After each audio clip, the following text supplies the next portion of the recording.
மாட்டேனடி செல்லம்மா, நான் கண்கள் மூட மாட்டேனடி செல்லம்மா.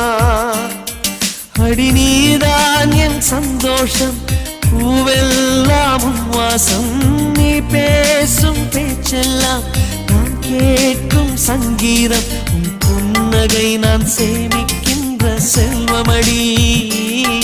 நீ இல்லை என்றால்